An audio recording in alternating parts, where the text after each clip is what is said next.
Folks, Black Star Network is here. Hold no punches. I'm real revolutionary right now. Support this man, Black Media. He makes sure that our stories are told.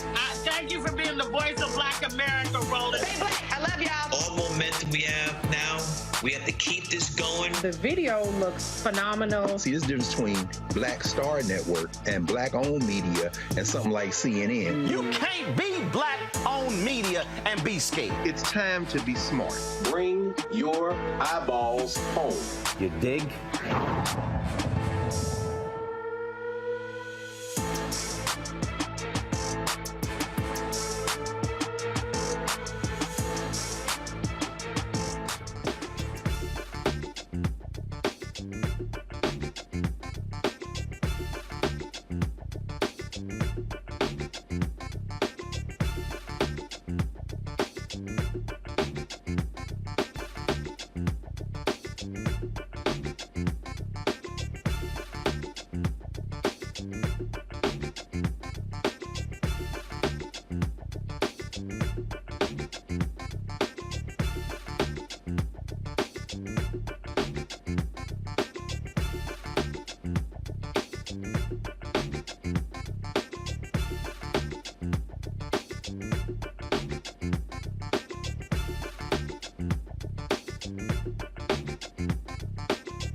Folks, today is Tuesday, June 6, 2023, coming up on Roland Martin Unfiltered, streaming live on the Black Star Network after an all-nighter testimony. Atlanta City Council votes to fund what critics have been calling Cop City. We'll talk with a city council member about this vote and all of the people who were speaking out against it. Also, Jackson, Mississippi is getting more than $100 million from the Biden administration for their water system. We'll tell you about that. Also, we'll talk with the recipients of an initiative tied to the Famous Amos cookie in our marketplace segment. Plus, Beverly Tatum talks about her book, came out more than 20 years ago, about black kids who sit together in the cafeteria talking about the issue of diversity and equity, as well as how do we get to inclusion when it comes to higher education. Folks, it's time to bring the funk on Roller Mark Unfiltered on Black Side Network. Let's go. He's got it. Whatever the miss, he's on it. Whatever it is, he's got the scoop, the fact, the find. And when it breaks, he's right on time and it's rolling. Best believe he's knowing. Putting it down from sports to news to politics. With entertainment just for kicks, he's rolling. It's on go, roll, y'all. It's rolling Martin, rolling with rolling now. He's funky, he's fresh, he's real, the best, you know he's rolling Martin now.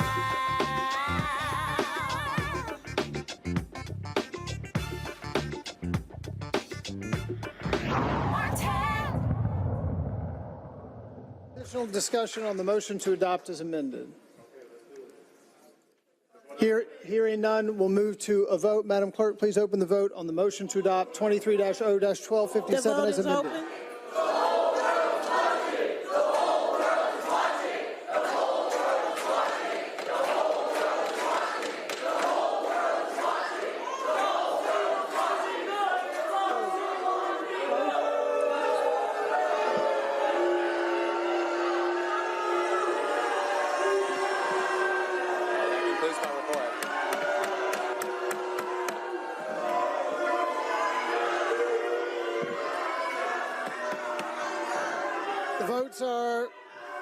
The votes are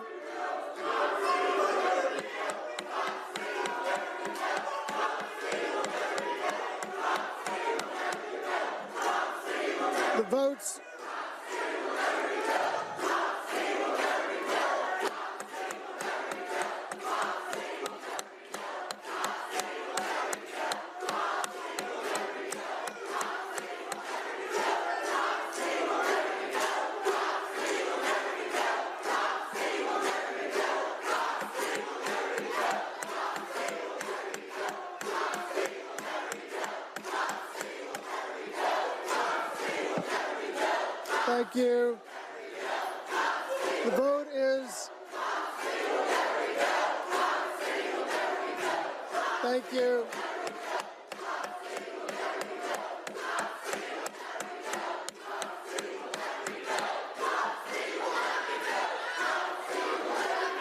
The vote is 11 yeas.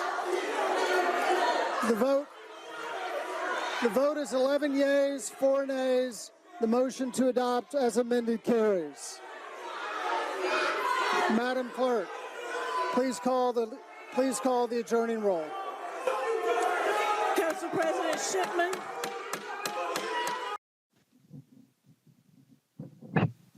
Folks, it was 4:30 in the morning when the Atlanta City Council took that vote 11-4 to fund what critics call Cop City, what the city calls a public safety center. It will train police and firefighters as well. It's going to cost about $90 million on this 85-acre land. It's going to be located in South DeKalb County, which is 94% African American.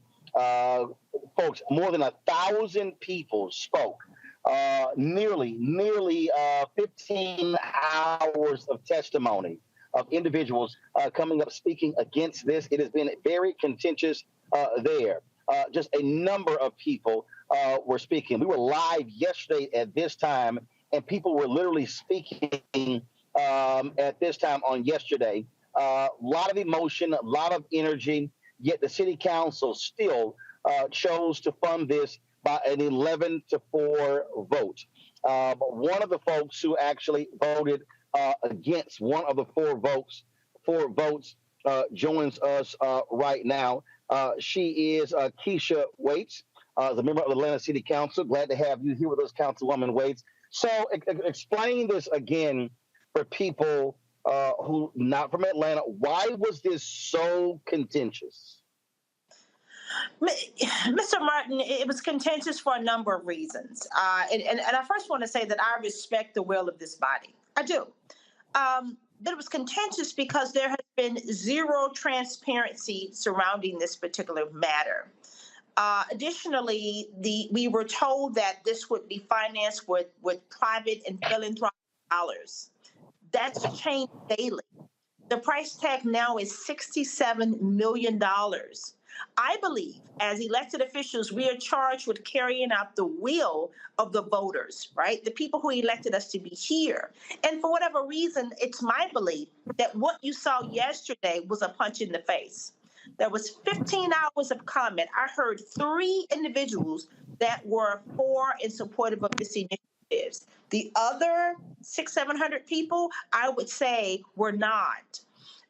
There was this narrative that these were outside agitators who were from other states. A dozen of the folks that were in the line that spoke, I know them personally. They're activists that live here in this city, and oftentimes we're on different sides of the issues. We don't always agree. But the one thing I think we all agree upon is that this is not something that needed to happen yesterday. So I'm confused. You're in the city council. How was there a lack of transparency? I've covered city council, county government, and how is it that you were confused by the details of this? To say initially it was supposed to be privately funded, and then what? Was it like an accounting error, or for folks that there was like an oversight? How do you overlook 30, 40, $50 million? Great question. This particular piece of policy passed during the previous Atlanta City Council. It came back up again because there was an additional $30 million that was needed. So the original 30 had been authorized previously, and there was a shortfall that needed to be made up, and they had to come back before the council. This initiative or project did not go through the normal procurement and contracting process. It has been completely clandestine. So who the contractors are, who the folks who are being paid, who are working on this project, we have no knowledge of that. That is not a normal process that handles within city council. Wait, hold up. You're going to be spending $30 million of taxpayers' money, and you, how much? $67 million. So you're going to be spending $67 million of taxpayer money, and you don't have a way of tracking who is getting the money? Someone does, but the city council does not. Does the city?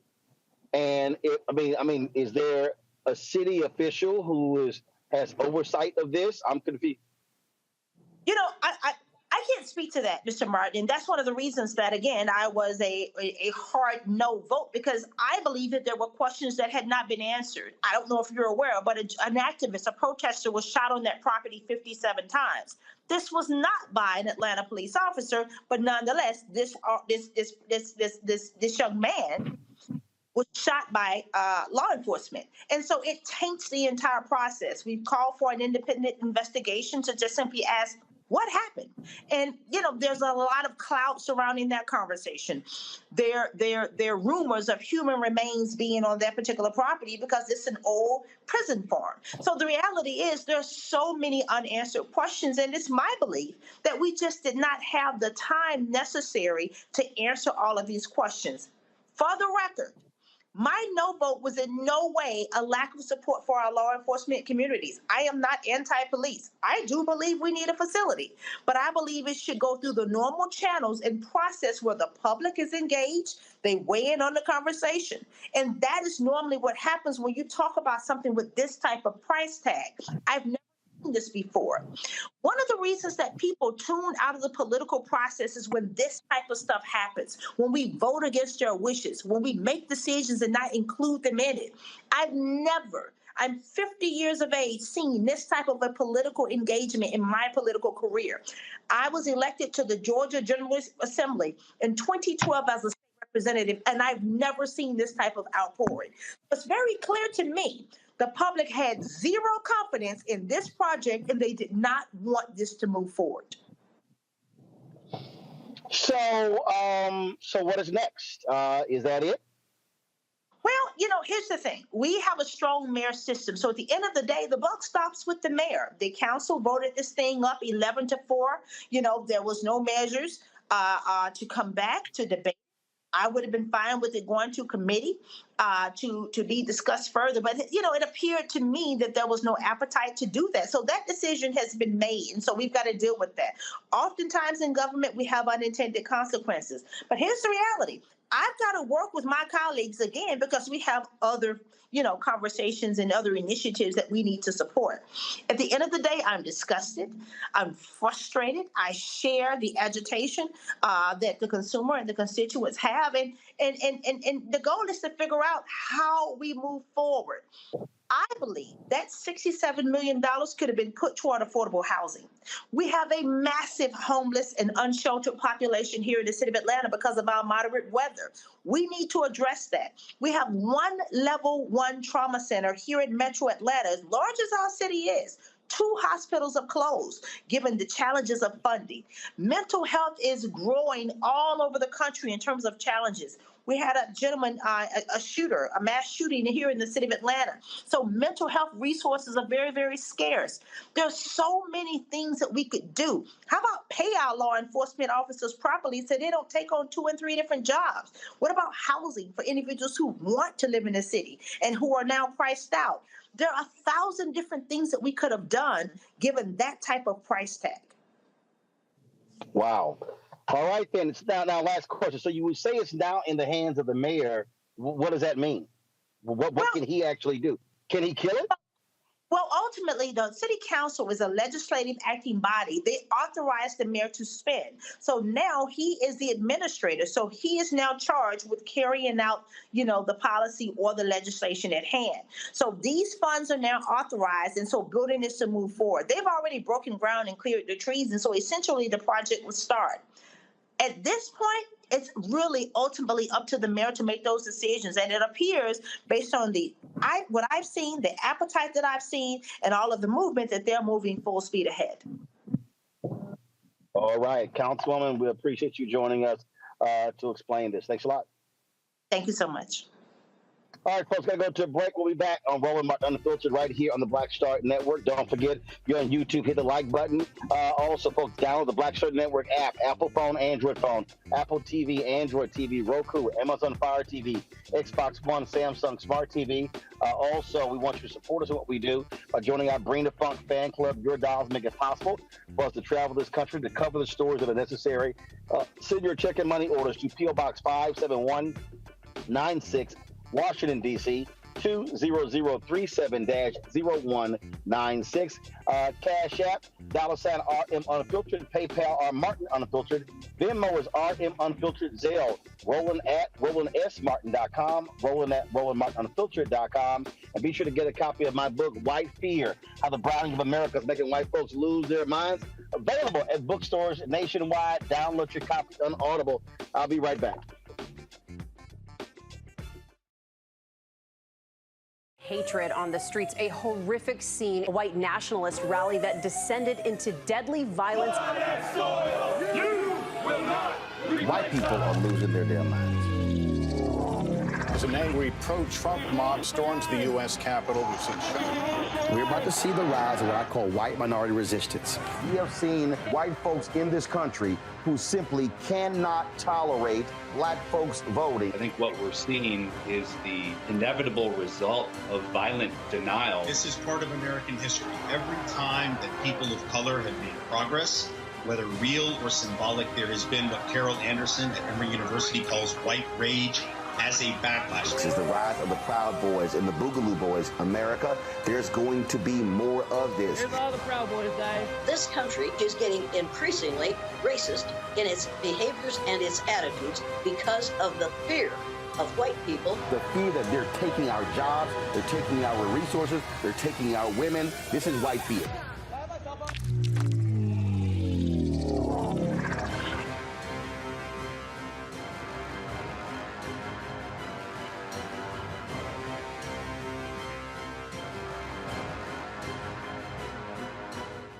Black Star Network is here.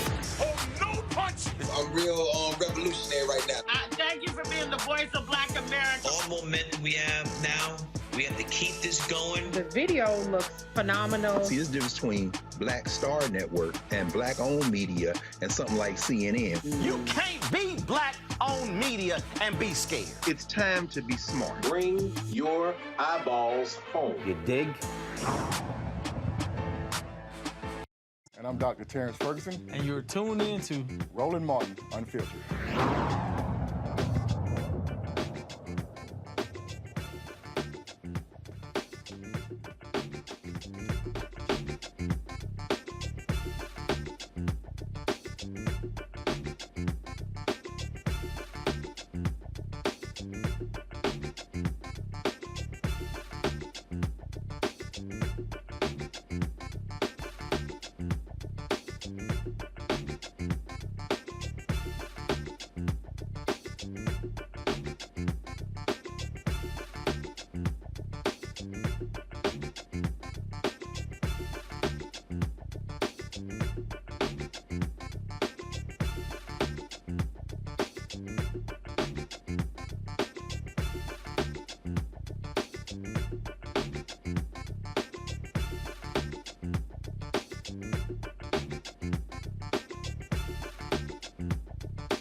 All right, folks, let's talk about this Cop City vote by the Atlanta City Council with my panelist, Lauren Victoria Burke. She writes for NNPA, also known as Black Press for America. She comes to us out of Arlington, Virginia. Also, Dr. Larry J. Walker, assistant professor, University of Central Florida. Glad to have both of you here. So here's the thing here, Lauren. Lots of energy, a lot of people who were activated by this, who were angry, who were upset by the building of this. So listen to that city councilwoman, and I'm just trying to understand, how do you not have all of the information, but you're voting? I have no idea. And I have no idea why something like that would pass. I thought her points were very well taken with regard to this is the type of thing that spikes apathy in voters when we're told to vote, people are told to vote, particularly in a city like Atlanta. This is a city, it's not just any city, it is the Black Mecca, in the United States. And for them not to have any information on a $60+ million police project, for them to not know exactly where that money is going to be spent is unthinkable. I've never heard of that happening any time in the last maybe 10 to 15 years. You've got to be kidding me. You're obviously accountable to your constituents to tell them what you're voting on, why you're voting on it. And typically on a vote like this with that much money involved, you almost have to vote no simply because you can't answer any of those questions when you get them from constituents. The idea is you have a 15-hour session that goes on that long with that much emotion and only 3 people stood up, according to the councilwoman, and were in favor of Cop City. I mean, that would tell you that, something is wrong. And, our political system, unfortunately, puts forward a lot of actors that are, committed to the go along, get along establishment wings of the respectable political parties. So you've got a situation where the types of people who come into elected office quite frequently tend to sort of go along with the program and not question. And when people see that and this level of a disconnect, which has been going on for months, as everybody knows, with this particular project, That's a huge problem. That's a absolutely huge problem. And to your point, Roland, I don't understand how they could have had this vote and gotten to this point, knowing we've been talking about policing, for years now, obviously since the death of George Floyd specifically, but we've been talking about policing in Black communities and the way police work and treat our communities for years. And for this to happen in this way in Atlanta, of all places, is pretty amazing. It really is amazing. Larry. Roland, in watching the interview, I was just as confused as everyone else about the process. I'm assuming there's some kind of mechanism in place where this appears to may have been fast-tracked. Obviously, she highlighted that $30+ million had already been appropriated. They appropriated an additional, $30+ million. And then she indicated that, the mayor obviously makes the final decision. But once that money's been appropriated in the process, the trees have already been cleared. We already know this is going to be built. So I want to also highlight that, it's important that people continue to raise their concerns in terms of not only in terms of how this was done, this process, but also we talked about the muting of Black voices in other minoritized communities. We have clearly, since George Floyd, talked a lot about the number of Black folks that continue to be killed by law enforcement, even in the city of Atlanta. So to ignore those voices, to pass this amount of money, or provide this a lot amount of money, an 11-4 vote clearly highlights that they're not listening to their constituents. And so the next step for those who are activists is to, whenever the next election rolls around, to vote those people out. I know the mayor has caught a lot of heat on this particular topic, and he's supportive of continuing to go along with Cop City. But the bottom line is, we know that providing and we talk about training of additional resources does nothing to put the lives of Black and other folks' lives in danger. And so I hope, like I said, these activists continue to apply the pressure. But hearing the city council person's conversation about how this played out legislatively is unclear, and I think I would be interested in having her, maybe not her coming back, but I'd like to hear from some of the folks that voted in the affirmative for this, Roland. I really like to hear what they had to say and their reasons for supporting this. Well, pushback. We tried to get them, but the reality is we reached out, and not a single person who voted for this will come on the show. What a shock. That's not surprising. Yeah, well, because they don't want to be on the record, Roland, obviously, on this issue, because it's extremely hard to explain why you would be voting for a single project that is over $60 million. And I think it would probably be very difficult to find a likewise project that has anything to do with housing or education or something like that, where, wow, we're just voting for this big complex that is focused on a singular issue and a singular quadrant of the government, which would be policing. And you're doing that, and there's no detail, and nobody can explain it. And it's sad to see, I'm sorry, but Julian Bond's son is one of the people who voted in favor of this. I mean, I just find this to be, particularly in the time that we're in, obviously with the discussion around Black Lives Matter, discussions around voting, getting Black people to vote, motivating Black people to vote, et cetera, and so on. And you've got a Black mayor sitting there that's for this, and nobody can clearly articulate why in the world that much, we're paying obviously into the tax system just like anybody else. So we're paying into the tax system, $60 million strong, and then you can't even tell us the details of why it is that we need a cop city. In a world where police don't necessarily, the idea, nobody can convince me that policing is an area that doesn't get funded well. Policing gets funded very well. And then you walk into a lot of schools, particularly in the South. You got schools sitting up here in Virginia that are over 100 years old. And I'll bet you that Georgia isn't too far behind. So that right there is hugely problematic. Well, again, I think what jumps out for me here is very simple.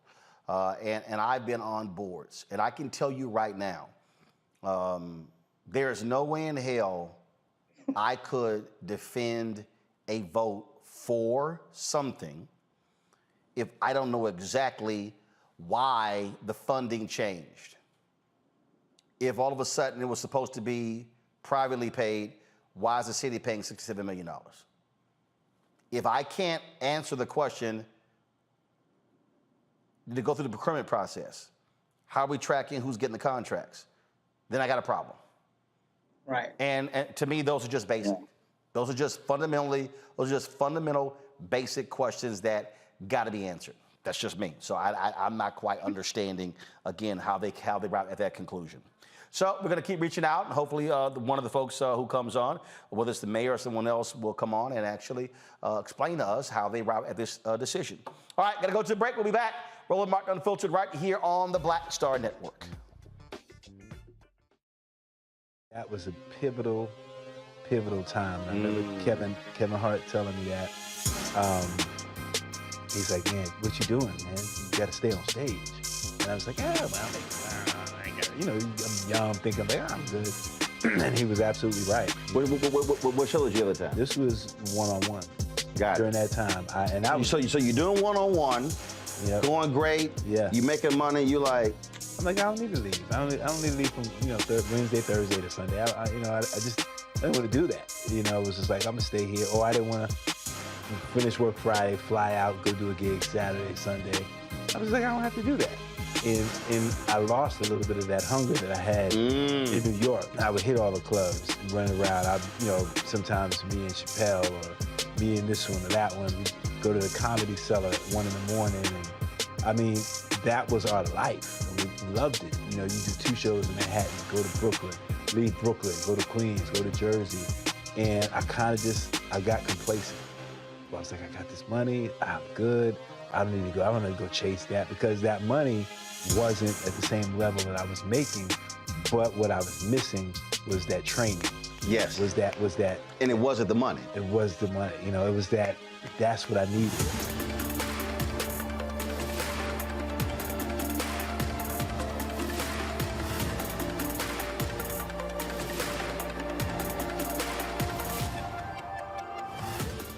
Coming up next on The Frequency, right here on the Black Star Network, Shanita Hubbard.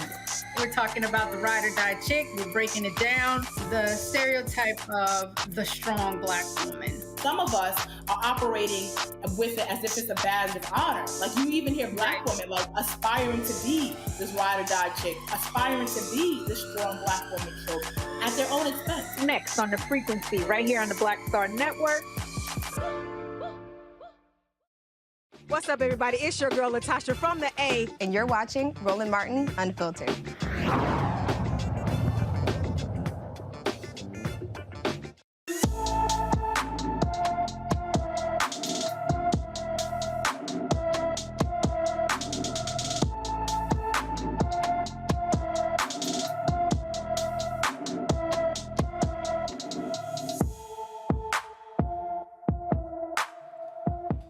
Janessa Robinson's family is desperately needing your help to find her. The 32-year-old was last seen around the Las Vegas, Nevada Strip on April 23rd. She has been dealing with severe mental health issues such as amnesia and paranoia and may need medical attention. She's 5 feet 8 inches tall, weighs 120 pounds, with brown hair and brown eyes. Anyone with information about Janessa Robinson is urged to call the Las Vegas, Nevada Metro Police Department at 702-828-3111, 702-828-3111, and we appreciate Delta Sigma Theta for, there was a tweet we saw, and that's how we found out that she is missing. And so hopefully folks will have some information regarding that.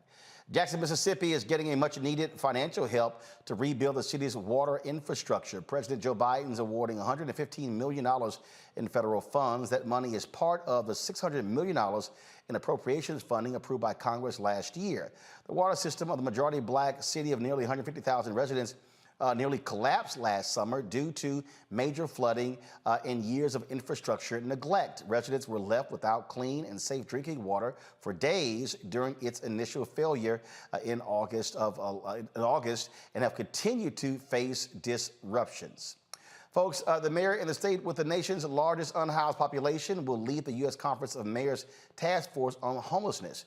LA Mayor Karen Bass was appointed chair during the U.S. Conference of Mayors meeting. Following the announcement, Bass made this statement: "I look forward to locking arms with mayors throughout the country and organizing this task force to secure national resources and change in national policies to allow us to bring more of our unhoused constituents inside." Bass met with federal and local leaders, including HUD Secretary Marsha Fudge, and participated in a forum on regional strategies to reduce homelessness. A recent Department of Housing and Urban Development assessment report found that nearly 600,000 Americans are unhoused on any night. California's homeless population alone is 171,521. Here's the question, Larry. If we talk about the issue of homelessness, I think there are a number of factors we got to factor in. You have to deal with the mental health issue. Okay, you got to deal with that. You have to deal with a number of these folks are veterans, and so when you begin to talk about this problem, people complain about the problem, but are light on solutions. Yeah, you have to, first of all, it's really great that, in terms of when she ran for mayor and even now, that Mayor Bass is focused on unhoused. And you're right, Roland, this is a complex issue. I think one of the other things we don't really talk about, you gave that statistic in terms of those individuals who are unhoused nationally and in the city of LA, is how many children are unhoused and the impact it has on pre-K through 12 schools. So, and I think the other thing, Roland, we need to talk about, this is an indictment on our economic system. That's really what it comes down to.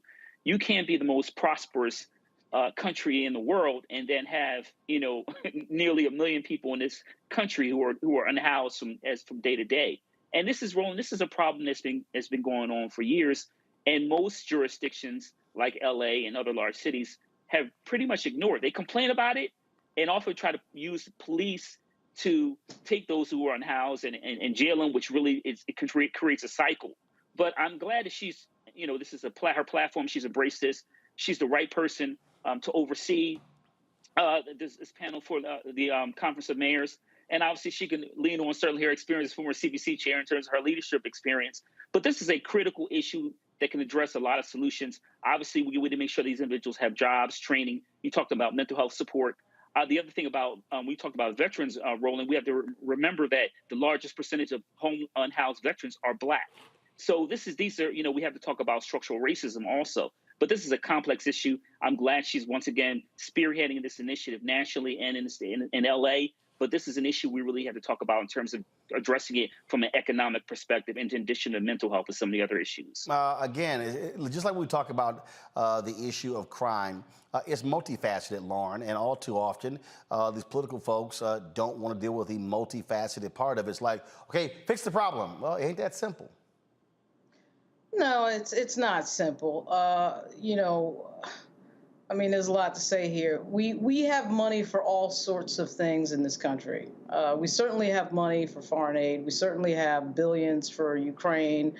We certainly have money anytime we want to have money to send it to some emergency thing, right? So we basically have a policy going on in a lot of these major cities that is criminalizing poverty and specifically criminalizing homelessness. We certainly see that in Washington, D.C., where the policy seems to be to get the homeless out of sight. And in certain places in D.C., particularly in the middle of the city, right down the street, actually, from where you are, Roland, they cleared a park not too long ago at 15th and K. I suspect they did that because we're entering the tourist season right now. And so you have a bunch of tourists coming into Washington, D.C., and I think the mayor and the president didn't want anyone to see the reality of tents going up all over Washington, D.C. and near the State Department on Virginia Avenue. And it's embarrassing, quite frankly, because nobody has an answer to it. But I have a hard time believing when I see some of the appropriations for these cities and these states that they have absolutely no answer for homelessness. You got to be kidding me. And Wayne Turnage and Mayor Muriel Bowser in Washington, D.C., this is the nation's capital, a capital of wealth and a capital of affluence, and yet nobody has any answers for this other than let's get these people out of sight. It has become epidemic in California and in New York, and as somebody who has a residence in Virginia and New York and a small place in D.C., I would say that I don't see anybody having any solution to this, but we got to get real. I mean, we definitely have solutions for everybody else's countries when we're sending them money, so I don't know why we can't find a solution here. I just think it's a lack of ingenuity and frankly, a sort of loathing of poor people that we as a nation, I mean, we are a survival of the fittest nation. You know, we are an absolute survival of the fittest nation, and we don't care about poor people. And we're getting close to stating that. I mean, we saw a homeless guy get choked to death on a New York City subway, and we had the mayor and the governor go silent and say absolutely nothing and act like it was just okay somehow. So then finally they sort of woke up, you know. I mean, everybody knows that had that been some Wall Street broker, that would not have been the reaction. So, you know, there's some things here that are underlying this that I think don't get talked about often enough. Roland, can I ask something really quick? Yeah, go ahead. I think the point Macaulay just made is really important. This really comes down to will and worth. And when I'm worth, I mean in terms of what people, how we view other individuals' humanity. And the will, like Lauren just talked about, in terms of we have the will to appropriate resources to address this issue of the unhoused. This is an issue we've struggled with as a nation for decades. And we have to look at our will to address this issue and how we view the humanity of other individuals. Indeed. All right, folks, we got hold on one second. We got an update on the death of D.C. high school English teacher Keenan Anderson, who died in Los Angeles police custody in January. L.A. medical examiner's autopsy report indicates Anderson's manner of death was undetermined. However, the cause was listed as the effects of cardiomyopathy or an enlarged heart and cocaine use. Anderson was visiting family members in Los Angeles when he was stopped on suspicion of causing a hit-and-run traffic accident in the Venice area. Anderson ran, and officers tried to detain him by tasing him 6 times on January 3rd. Anderson's death prompted an outcry over the LAPD's use of force, as he was one of 3 deaths at the hands of the LAPD just days into the new year. The family has filed a $50 million lawsuit against the city of Los Angeles. Also, folks, a class action lawsuit accusing Florida of discriminating against Florida A&M will be allowed to proceed. A Northern District federal judge, Northern District of Florida judge, rejected the state's request to dismiss the suit of 6 students from Florida A&M filed in September. The lawsuit names the state of Florida, the State University System's Board of Governors, and its Chancellor, Ray Rodriguez, the State Board of Education, and its Commissioner, Manny Diaz Jr., and Republican Governor Ron DeSantis as defendants. The plaintiffs demand that the state commit to equity in its support of HBCUs and seek injunctive relief under Title VI of the 1964 Civil Rights Act. The complaint shows a $1.3 billion discrepancy in funding received compared to the University of Florida from 1987 to 2020. A 2022 study by Forbes found that Florida A&M received $2,600 less per student than the University of Florida in 2020. Larry, your thoughts on this suit? Yeah, I'm glad the judge let this suit go through. I've actually really written about this topic a lot. And a lot of what we see is in terms of, FAMU being a land grant institution, is that the federal government offers us a portion and the state is supposed to match. And often with land grant institutions like FAMU throughout the country, the states don't do that. You see with Tennessee State and the hundreds of millions of dollars the state owes them there. So I'm really excited about this lawsuit. We had this lawsuit that was settled in Maryland with HBCUs in 2001, and also the Fordyce decision, Supreme Court decision in 1992. So I look forward to this case continue to move forward, and hoping that the students from the FAMU to file this lawsuit are successful. Lauren. Yeah, I mean, it reminds me of the Maryland situation, and hopefully they'll be successful. And it's good to see that the suit is going forward because, everything about these allocations is about money. And when the money is not equal, it makes no sense. And I can't wait to hear their argument why the money isn't equal. You're absolutely right. And look, I mean, whether we talk about Maryland, whether we're talking about Tennessee State being owed $500 million. Look, going all the way back to the Mississippi lawsuit that Alvin Chambliss led there. That was historic as well. I mean, again, that's what we're looking at. That's what we're facing. And I've said that every single state, we should be looking at these type of lawsuits to make sure these HBCUs are properly funded by the state because, look, we know how they've been underfunded from the beginning. And so at the end of the day, it's always about following the money. All right, folks, got to go to break. When we come back, more on Roland Martin Unfiltered on the Black Star Network. When you talk about blackness and what happens in black culture, we're about covering these things that matter to us, speaking to our issues and concerns. This is a genuine people-powered movement. There's a lot of stuff that we're not getting. You get it, and you spread the word. We wish to plead our own cause. Too long have others spoken for us. We cannot tell our own story if we can't pay for it. This is about covering us. Invest in black-owned media. Your dollars matter.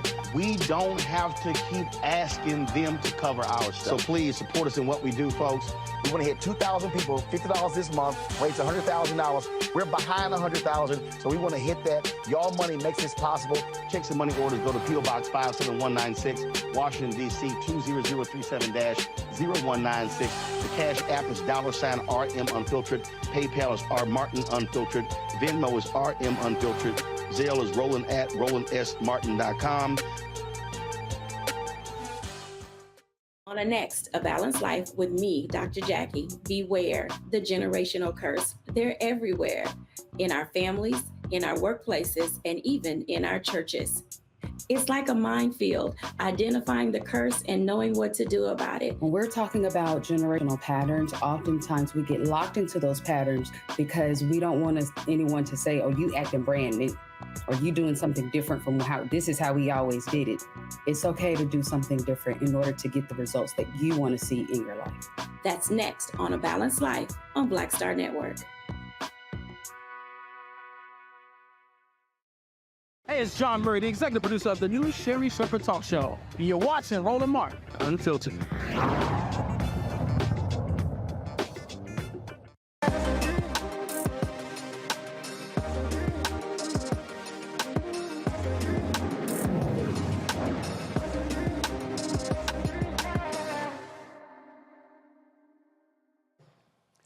The folks at Famous Amos are doing their part to help reduce the wealth gap in the black community. For the third year, the cookie company is partnering with the National Black Chamber of Commerce for the Famous Amos Ingredients for Success Entrepreneurs Initiative. The national grant competition awards 3 black early-stage business owners with $50,000 in unrestricted business capital and business and mentorship resources. Joining me are Rashta Patel, the VP of Marketing for Famous Amos, and Tracy Green, the co-founder and CEO of Vontel Eyewear. They Cycle 1 grant recipient and current Ingredients for Success judge. All right, so let's talk about this. So first of all, how many folks were you looking at for this grant this year? So for this year, we just opened up the third cycle on May 18th. So we're still getting applications in. But last year we had over 2,000 applications for the grant, and similar for our first year of the program. So we're really hoping to surpass that number this year, but we're excited that we're getting at least 2,000 for 3 grant recipients that we end up awarding at the end of the day. So when you say the third cycle, meaning this is the third year you've done this? Correct. All right, so you open in May 18th, and then what's the deadline? June 23rd. June 21st? 23rd. 23rd. Now, so are there minimum requirements to apply? So the minimum requirements, first, you must be in business 5 years or less. We want to make sure that we are focused on Black-owned businesses, so it must be 90% Black-owned business. And you must be 21 at the time of the application. And we're also looking to make sure that the business is located in the U.S. The other piece of it is that we're looking for any type of business with the exception of franchisees. Is there a revenue cap, if you will? So, I mean, so let's just say All right, so we're we're 5 years in September, so we're like right underneath that. And so, is there a minimum or is there maximum revenue a company can do? No, there isn't. It really is about supporting a small startup business. So if you've been successful in exceeding a certain capital threshold, we're not going to really hold that against you. It's really about making sure that in the early stages that we're able to provide resources while everything is anchored on that $50,000 grant. Our biggest achievement is that we've partnered with the National Black Chamber of Commerce to provide more than just the monetary funds. It's about the networking. It's about the mentorship.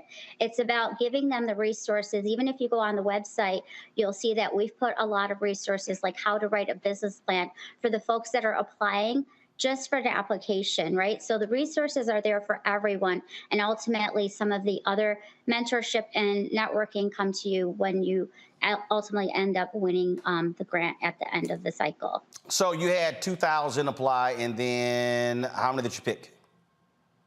So we narrow it down to 10 finalists.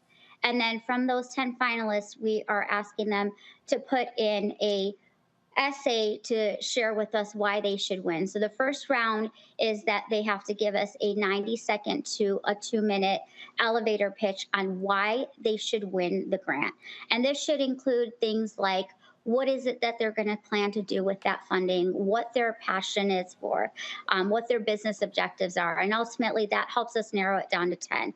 And then once we're narrowing it down to 10, we're able to move into the final cycle of awarding the 3 recipients. And yeah, you're on our website. So the website has a lot of this information. It's Famous Amos Ingredients for Success.info, where not only do we have all of the application requirements, but also the deadlines. And we've also placed all of the 10 finalists from our last 2 cycles so that people are able to go and see what they put in for their application video, as well as the submission on the forms that they filled out. Tracy, you went through this process. How has it elevated your business?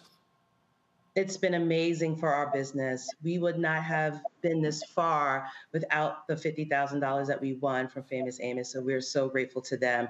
Every Black business needs 3 things. You need opportunity, you need funding, and you need support. And we had a great opportunity when Nickelodeon came to us and wanted us to do glasses for them. But of course, we didn't have the funding and we needed the support. And Famous Amos gave us both of those things. And we were able to create a line for them. And now we're into our 2nd year with Nickelodeon. We started out with SpongeBob and Rugrats and Baby Shark, and now we're up to Paw Patrol and Teenage Mutant Ninja Turtles. So it really has helped us grow. What size businesses do you think really should be going after this grant? Actually all sizes. Like I said, you need the funding, you need opportunity, and you need support. And when you're a new business, 1 year, 2 years, even 3 years in, it's a hustle. And it's really hard to turn that dollar. And in order to make more product or get more distribution or whatever you need funding. You need to make money to make money. You got to have it there to actually make more product. So I would say all sizes is welcome. Question from our panel. Lauren, I'll start with you. But clearly you would not have a huge business. I mean, this sounds like something that would be geared toward smaller size businesses, correct? And also, can someone talk about why no franchises? So the reason that we chose not to do franchises is, as I mentioned before, it's about providing resources to have sustainable growth. And the franchises many times already have a full suite of resources available, down to how to have the signage set up in the store, down and how to acquire new customers or consumers, depending on what kind of business it is. And we want to really focus on those folks that may have a crossroads that they've come to where, like Vontel, they had the opportunity, but they didn't have the funding, or where they have investors that they're looking to work with, but they don't know how to do a business pitch. So that was why we even made the criteria for this grant a business pitch, because we wanted to make sure that even those folks that didn't end up winning the grant walk away with some kind of business experience through this pitch that they can continue to work on and polish up when we have other opportunities in the future. Okay, thank you. Larry? Yeah, I have two questions for our panelists. I think the first question is, you talk about the difference, between this being a grant and then a loan, which obviously is a huge difference. And then secondly, has there been any, in terms of any research in looking at the individuals that have received this grant in the past and the kind of growth that they've experienced, their businesses have experienced? So I can answer the first part of your question. This is ultimately a grant, so it is not a loan by any means. And as far as the growth, I think Tracy can be better suited to answer the type of growth that they've received. But the one thing that I just did want to share is that as we continue to grow this program, we're trying to make sure that we're doing things better and differently each year. So for the first time this year, we're putting together a think tank. So we have already 20 finalists from our first 2 rounds. We'll have 10 more this year. And we're putting together a think tank in DC to allow those 30 finalists to have resources. So while we didn't know in the first year that this would happen, we're not trying to do things where we're leaving behind folks that have come to us with a really strong business need. And so that was the reason that we've actually decided to create this think tank. And on top of it, the website itself was also another place for us to give resources that the people that didn't get the grant are able to come to and walk away with something that will help them, even if it may not be $50,000 in terms of a monetary grant. So Tracy, but I'll let you answer like how this has helped you beyond what you mentioned with Nickelodeon. Yes, I mean, I think what people have to understand is that when you're a new business, you're using every dime. You're using your credit cards, you're using your personal finances. It's very hard to get a loan. So, I mean, at the early onset, we went to a couple banks and they said, you don't have a proven concept. And we're like, I said to the banker, you're wearing glasses. What are you talking about? We have a proven concept. But again, Black women and Black entrepreneurs to get loans is very hard. And then you get these high interest rates. So to get a grant where there's no strings attached and you can use that money to kind of further grow your company is amazing. So that was the first thing. And second, once we got the money, we was able to reinvest everything that we made, any revenue that we made, to do another line. So now we have a couple collaborations with a couple other people and businesses to actually create even more glasses. So you need the funding to get to the next level. And if you have a loan where you have to pay high interest rates or you can't even get the loan, how do you even get going, get started? So we're almost 4 years in and we have a Nickelodeon line, we have a Divine collection, we're representing all our sororities and fraternities. We also have a line with Harlem Haberdashery, a very large family in the Harlem community, and we're doing a line with them. They have a boutique in Harlem. And we also have a line with the Erling Sims collection. So we're doing a lot of things, and we would not have been able to do it if we didn't have the seed money to help us go forth. So it's very important. And we had a lot of resources. I have to say, the judges who judged us helped us out, and we were able to reach out to them for advertising help, marketing help. It was amazing to work with Mandy Bowen and Steve Canal. So we are doing the same thing as judges this year. Anyone who reaches out to us, we help them as well. They need to know how to, write a grant or how to get an ad going or something. We help as well. So it's not just the funding; the resources is very important. All right, then. Again, where can people go to get more information? It's Famous Amos, ingredientsforsuccess.info. All right, then. We both appreciate both of you being on the show. Thanks a bunch. Thank you so much.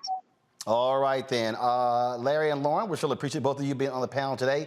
Thanks a bunch. Look forward to the next time. Folks, coming up next, I had a conversation with Dr. Beverly Tatum, the former president of Spelman College. We talked about her book, more than 20 years old, that looked at and broke down why Black students were sitting together in the cafeteria in college. And it is extremely timely now as we talk about the attack on diversity, equity, and inclusion multiculturalism, and all of these different things tied to education. It is a conversation you do not want to miss. That is next right here on Roland Martin Unfiltered on the Black Star Network. Do not forget, folks, hit that button. If you're on YouTube, hit the like button, folks. Of course, we would easily be over 1,000 likes, all right? And support us in what we do. Download the Black Star Network app, Apple phone, Android phone, Apple TV, Android TV, Roku, Amazon Fire TV, Xbox One, Samsung Smart TV. You can also support us with your resources by joining our Bring the Funk fan club. Your dollars make it possible for us to do this show every single day. Folks, the cost is real, $190,000 per month. And so we're out here fighting the battle for advertising dollars, but trust me, your dollars are also critically important to help sustain us. Y'all have been phenomenal since we launched this show September 4th, 2018, but the support needs to continue. Our goal is to get 20,000 of our fans on an annual basis contributing at least $50 each. That's $4.19 a month, 13 cents a day. Send your check and money orders to P.O. Box 57196, Washington, D.C., 20037-0196. Cash App, $RM Unfiltered. PayPal, R Martin Unfiltered. Venmo is RM Unfiltered. Zelle, Roland at RolandSMartin.com. Roland at RolandMartinUnfiltered.com. And don't forget, get a copy of my book, White Fear, How the Browning of America is Making White Folks Lose Their Minds, available at bookstores nationwide. You can also get it Amazon, Barnes & Noble, and of course, you can get it from Target. Download your copy on Audible. We'll be right back. On the next Get Wealthy with me, Deborah Owens, America's Wealth Coach, are you working hard and yet your performance doesn't reflect your paycheck? On the next Get Wealthy, you're going to learn some savvy career moves so that all your efforts actually show up in your bank account. Joining us is the founder of a career network, and she's going to share the 3 R's of accelerating your financial growth. Here's a tip as well. If you are an individual contributor and you desire to be a leader, do the work where you are now. Because if you do the work where you are now, when you do reach the level, you'll be prepared to stay there. Right here on Get Wealthy, only on Black Star Network. Next on the Black Table with me, Greg Carr. The Supreme Court is back in session. God help us all. It is no exaggeration to say that this current session could completely reshape this country and redirect our future for generations to come. And not in a good way. We invite Dr. Valeethia Watkins and Professor Angela Porter, our legal roundtable, back to the show to put it all in perspective. That's on the next Black Table. Please don't miss it. Right here on the Black Star Network. Farquhar, executive producer, Proud Family. You're watching Roland Martin Unfiltered.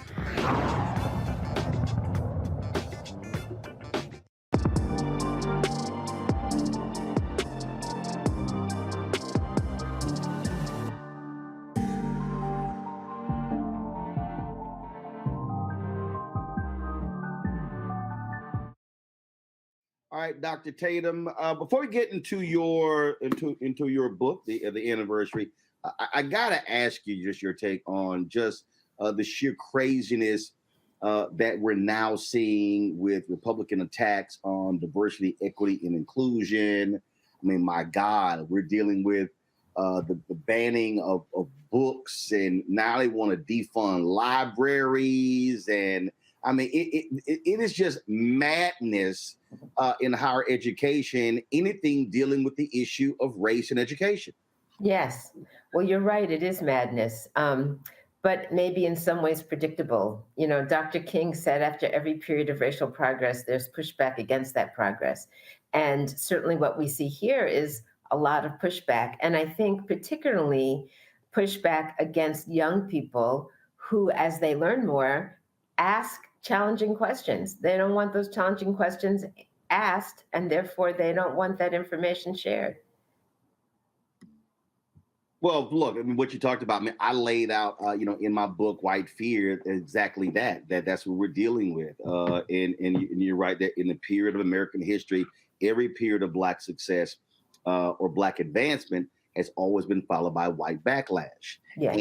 And I think what is really happening now. I mean, you've got in Mississippi the state auditor wanting to assess every public university how much money they're spending on DEI. We see the exact same thing happening with Ron DeSantis in Florida and in Texas, and now in North Carolina, they're pulling out any DEI requirements. I mean, and the thing that I keep telling people, if you go back, whether you're talking about affirmative action, multiculturalism, inclusion, I mean, whatever phrases or buzzwords you want to come up with, the reality is what it comes down to is this unwillingness to confront race in our society, and they want to act as if it's non-existent when all around us, the data does not lie how race still impacts America, especially education.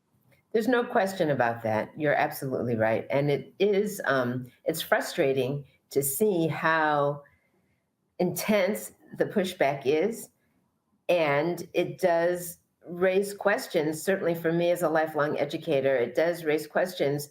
For example, I taught a course on the psychology of racism for more than 20 years before I became a college administrator. I'm quite sure that course would not be allowed in some of those public institutions in the states you just mentioned.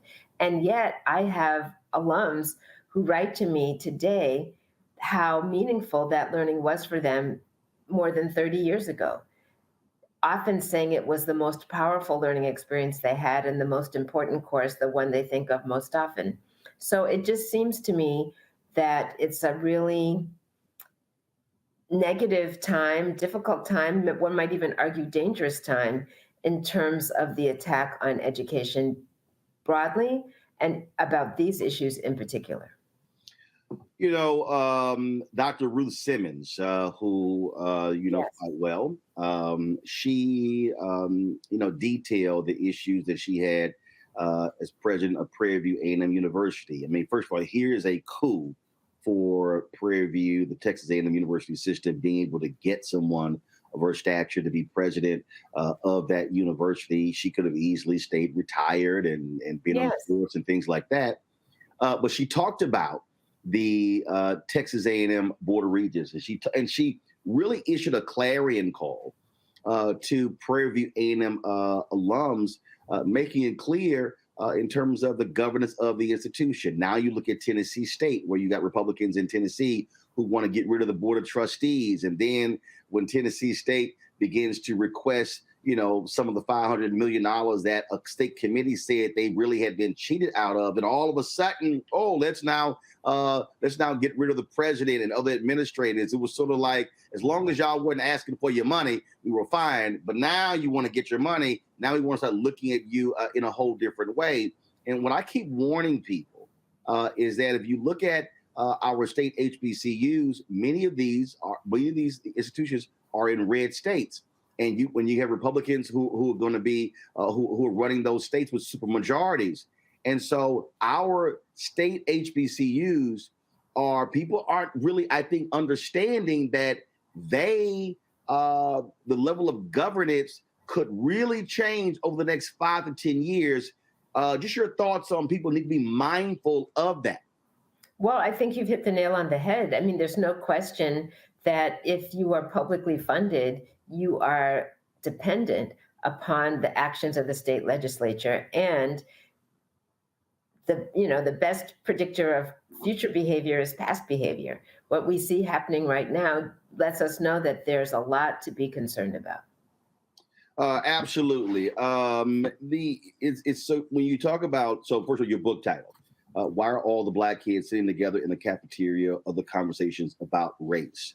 It has been 20 years. Are you still surprised that it resonates as deeply and profoundly today as it did when it first came out? You would think, again, people always would say, oh, but things have just changed so much, Doc. Well, you know, it's interesting to just think about that for a moment.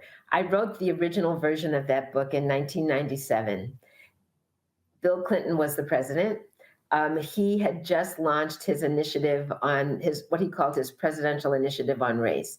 He said, now's the time for us to have a conversation about race because we're at peace and we're experiencing prosperity. And it's a good time for us to take a look at that difficult issue in our society. A lot of people don't remember that he even launched that initiative, but he did that, and it just happened to coincide with the release of my book in that fall of 1997. Fast forward 20 years to the release of the new version, the one you have, which came out in 2017. And in between that time, 97 and 2017, there was not only Bill Clinton, but George W. Bush, there was Barack Obama, and then finally Donald Trump in the White House. Each one of those presidencies representing something different about where we were as a nation and how we thought about the world. And so it's just really interesting to think about that question, why are all the Black kids sitting together in the cafeteria? A question that people often asked me in 97, they could still ask me today in 2023, because of course, Black students in high school and college do gather together, particularly if they're in predominantly white settings and feel isolated or marginalized, but particularly in the context of what we were just talking about, the attack on African American studies, for example, the desire not to include Black history in the curriculum, the push to not even have conversations about race and the way race impacts people's lives every day. All of those decisions tell Black students in particular, you are not part of our curriculum, you don't belong in this story, maybe you don't belong in this school. That sense of belonging is important to people. And when you don't have it, you seek out others with whom you can experience it. It's easy to explain why the Black kids are sitting together in the cafeteria, but especially now in the political context in which we find ourselves. But here's the thing. But here's what I find to be really interesting, though. It's not even really just in academics. I mean, the reality is, if you go on jobs, I don't care where you go. The reality is, people tend to gravitate to like-minded. I always say when we're in the workplace, in many ways, those are involuntary places, meaning you don't really control who's around you, but who you eat with, you do. And so we see this exact same thing in the workplace, largely whites eating with whites, Blacks eating with Blacks, white men largely eating with white men, white women largely eating with white women, and people sort of gravitate to, I dare say, their tribes. Sure. And there's nothing inherently wrong with that. I mean, people often ask the question as though it was something we should try to prevent. But it's important to acknowledge, as you just have, that we all seek out people who have shared experiences, people who we feel will understand where we're coming from, where we can just relax and be ourselves, where we don't have to worry about what we're about to say, where we will feel understood. That's a common human experience. Everybody wants that, especially when you're relaxing, like having your lunch, wanting to just take a moment away from the responsibilities of your job. All of that is fine. But why do we ask the question, why are the Black people sitting together in the cafeteria? No one says, why are the white people sitting together in the cafeteria? Why are the white men alone in the conference room, right? All of this has to do with the anxiety that race raises in the United States, right, in particular. So when a white person asks, why are all the Black people sitting together? It might be their desire to see more integration. When I would walk into a school that was desegregating, for example, back in the 90s, and somebody asked that question, it was usually because they were thinking, gosh, we're trying to bring kids together. Why are they still separating? At the same time, sometimes it's an expression of anxiety, like, what are they talking about? What's going on over there? I don't know what's happening. Is there a threat to me? Sometimes I use as an analogy the experience if you travel to a foreign country and you don't speak the native language. You're an English speaker, you don't speak the language, and you happen to be at the airport and you hear other people speaking English. You're going to be drawn to them because they're going to understand you. It's not that you're rejecting the people who speak the language you don't know. It's just that you feel more comfortable with people who have experiences like yours. What I often say is not, why are all the Black kids sitting together in the cafeteria? Where are the Black kids sitting in the classroom? Which classrooms are they in? Are they being tracked out of the AP and honors classes? Are they involved in classroom activities where kids are working across lines of difference? These are the things that educators should be asking about.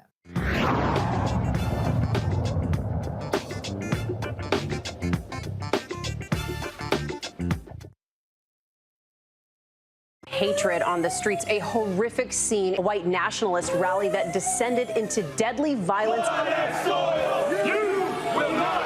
White people are losing their damn minds. As an angry pro-Trump mob storms the U.S. Capitol, we've seen shooting. We're about to see the rise of what I call white minority resistance. We have seen white folks in this country who simply cannot tolerate black folks voting. I think what we're seeing is the inevitable result of violent denial. This is part of American history. Every time that people of color have made progress, whether real or symbolic, there has been what Carol Anderson at Emory University calls white rage as a backlash. This is the rise of the Proud Boys and the Boogaloo Boys. America, there's going to be more of this. Here's all the Proud Boys, guys. This country is getting increasingly racist in its behaviors and its attitudes because of the fear of white people. The fear that they're taking our jobs, they're taking our resources, they're taking our women. This is white fear.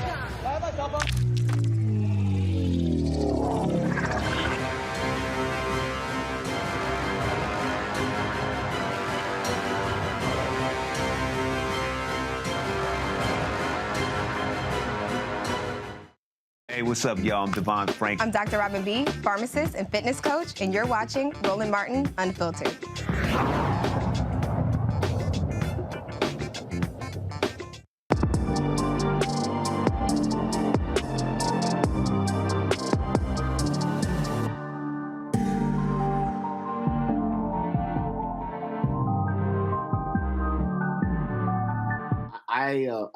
I was at I think we had a National Association of Black Journalists regional conference several years ago. I think it was in Houston, and I had a student, a sister who came up to me, and she was an African American student at Texas A&M, my alma mater. Mm-hmm. And she came up to me and she said, "Hey, I'd love to talk to you." She said, "I often hear you talk about when you were at A&M and your experience." And she said, I'm just she said, what bothers me is, when, I go into the cafeteria and she said, I see the white students and they don't want to sit with us and they don't speak to us. And I was like, okay. And so she was just talking about how that really bothered her. I said, so I'm curious. I said, have you ever went to go sit with them? She's like, what do you mean? I said, well, if you're in the cafeteria, have you ever walked over and said, "Hey, love to sit here"? And she was confused. I said, has it dawned on you that you're going to a university and just like a lot of the Black students who come from largely Black places, I said, your white counterparts are coming from largely white places as well? And she says, what do you mean? I said, well, it's literally the same thing. The fact of the matter is, where we grow up largely is racially exclusive. I said, and so typically you're living in places that are mostly white or mostly Black. I said, so I'm curious, you're asking of white students to do what you won't do. And she was just shocked that I said that. And she said, I'd never actually thought about it. I said, when you go back, I said, literally, just try it. You may be shocked with the response. And it was, and the thing that she was putting the onus on white students to come sit with her, and she never, ever thought of herself, I could go sit over there as well. Yes. I just found it was just a fascinating conversation we had. And then how she was just how she literally was like, I never even thought to even do that. Yeah. Well, your example is a good one in this sense. As you said, most people grow up in racially segregated communities. That's the nature of residential segregation in the United States. almost anyone you talk to will have grown up in a neighborhood that was predominantly some group. They may have been one of the few, like I grew up as one of the few Black people in a predominantly white town. You might be a white person who grew up as one of the few white people in a predominantly Black community, but most people are growing up in pretty segregated environments. And as a consequence, their experience with people who are different from them, different religiously, different racially or ethnically, is pretty limited. Colleges and universities offer one of the best opportunities for students to connect across lines of difference. But a lot of times, institutions think, we'll just, bring them all together, put them in the cafeteria, put them in the residence hall, put them in the classrooms, and the rest will take care of itself. But there is some learning, some scaffolding is the term I like to use, some help that students need to really learn how to connect across those lines of difference, particularly in a society that is so contaminated by racial stereotypes and racist thinking that many of us have absorbed. In my book, I talk about it like breathing smog, not because we want to, not because we're bad people, but because that's just what we've been surrounded by. It's like breathing the air. So all of this misinformation about people different from ourselves is part of our socialization. And we have to figure out, how do I move past that to make meaningful connections? And colleges and universities have a opportunity, I would argue a responsibility, to try to create those opportunities for that kind of learning.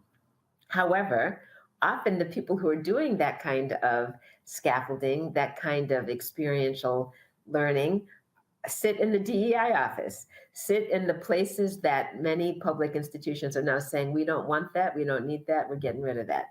And that means that some of the learning that we could really benefit from is not going to take place. So let's talk about what I like to call fake inclusion. And so what I mean by that is, so I'm giving a speech, and this was Wilmington, Delaware. Mm-hmm. And it was their annual MLK program. And so we're on stage, and so they had this sort of this Q&A, and then in the Q&A first, and then they had my keynote speech. And so they had all these students on stage, and they're Black, they're white, they're Asian, they're Latino, and they're all sitting here. They're talking about all this racially diverse school, and they're going on and on and on about how wonderful things are. And I'm standing there going, this is some bullshit. People are lying. I'm like, people are lying. So when they go through the part, so I get up and I start asking questions. And what's funny is, again, with your book title, I literally go right to, I said, I'm just curious, who do y'all eat with?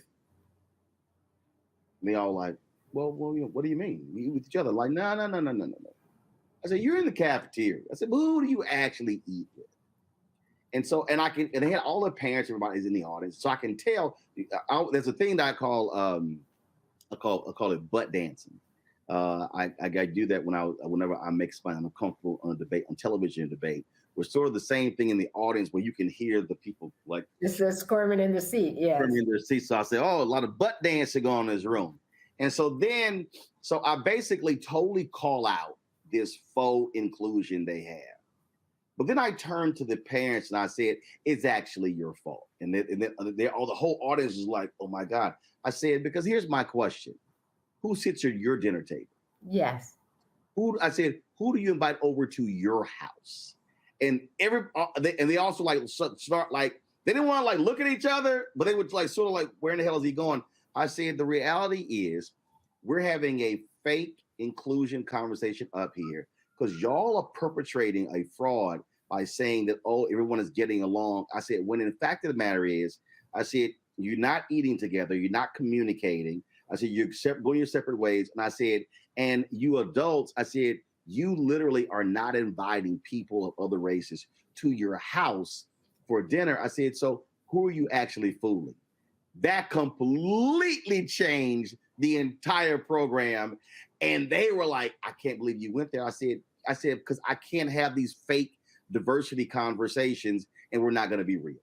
Yeah, well, you're exactly right that there was a survey that I cite in my book that talks about the fact that 75% of white adults reported in this survey, was a national survey, of, who do you spend time with? Who's in your social network?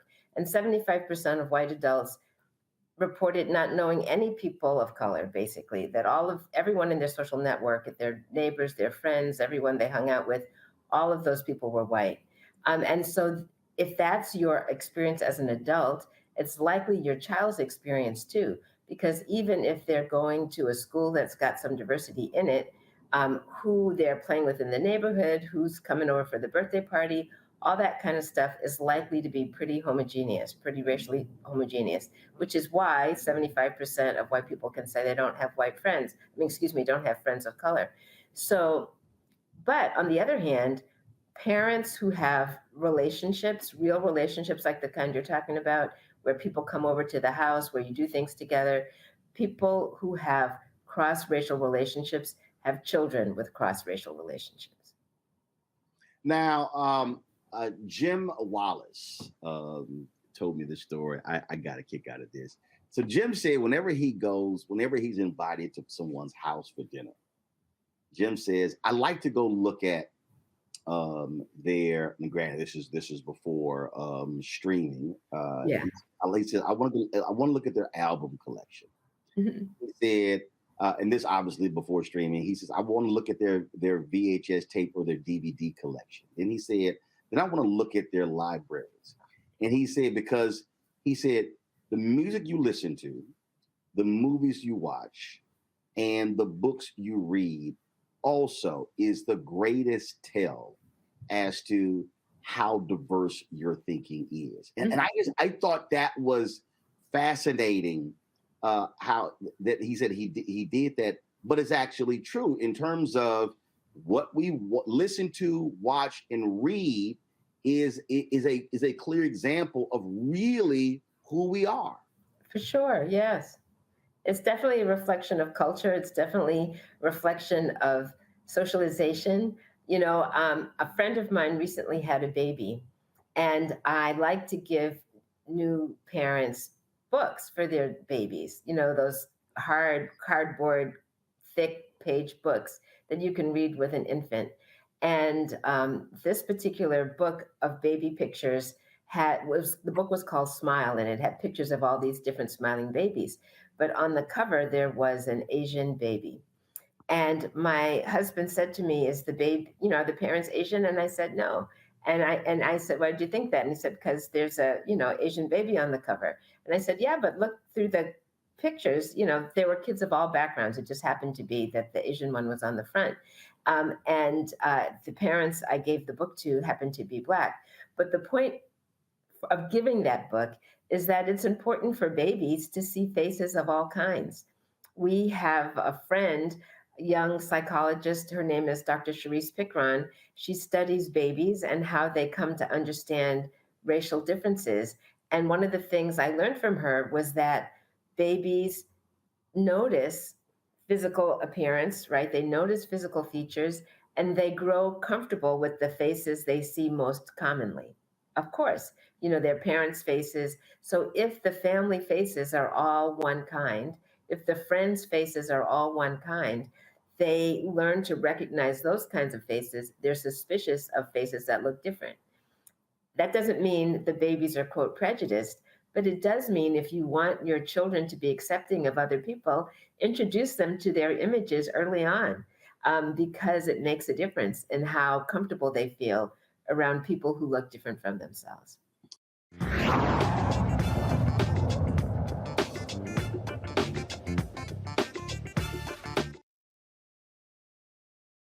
That was a pivotal time. I remember Kevin Hart telling me that. He's like, man, what you doing, man? You got to stay on stage. And I was like, yeah, well, I'm young, thinking, I'm good. And he was absolutely right. What show was the other time? This was one-on-one. Got it. During that time. So you're doing one-on-one, going great, you making money, you like... I'm like, I don't need to leave. I don't need to leave from, Wednesday, Thursday to Sunday. I didn't want to do that. It was just like, I'm going to stay here. Or I didn't want to finish work Friday, fly out, go do a gig Saturday, Sunday. I was like, I don't have to do that. And I lost a little bit of that hunger that I had in New York. I would hit all the clubs, run around. Sometimes me and Chappelle or me and this one or that one, we go to the Comedy Cellar at 1 in the morning. And I mean, that was our life. We loved it. You do 2 shows in Manhattan, go to Brooklyn, leave Brooklyn, go to Queens, go to Jersey. And I got complacent. I was like, I got this money, I'm good. I don't need to go chase that, because that money wasn't at the same level that I was making, but what I was missing was that. And it wasn't the money. It was the money, it was that's what I needed.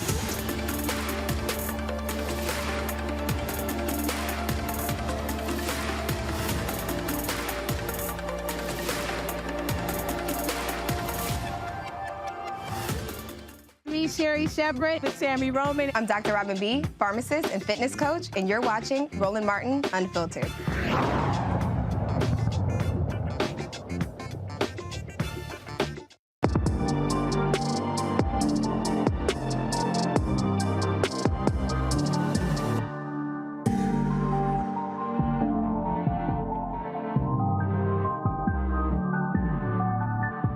I think about who was the rapper? I think it was Lil Wayne, and he had made this comment that he's like, "Oh, I haven't experienced racism. I don't see racism because when I look out into my crowd, I see lots of white kids dancing to my music." And of course, I had to laugh at that because Lil Wayne clearly was utterly and completely clueless about the reality that if you were Harry Belafonte or Dorothy Dandridge or any singer in the 30s, 40s, 50s, and 60s, you could look out and see a whole bunch of white kids dancing to your music, and they can be racist as hell. Mm-hmm. And I think that's also part of this. You alluded to this earlier, where you said a lot of educators just figure, hey, look, just put them all in the same room is going to sort itself out. When the reality is that is not the case. Just because that a person is bringing their racial views, their gender views with them, and they can sit here and say, like, oh, I like you, I enjoy your company, but there's you still can't be around me. I guess that was a scene from One Night in Miami, where there was this white guy who befriended Jim Brown, and talk about how he greatly loved and respected Jim. But then his daughter came out and said they needed something moved in the house, and Jim said, "I'll help you." He goes, "Oh no, Jim, I got it." He's like, "No, I can help you." He's like, "No, niggas not allowed in my house." I remember that scene. And so I'm always trying to explain to people that you need to understand.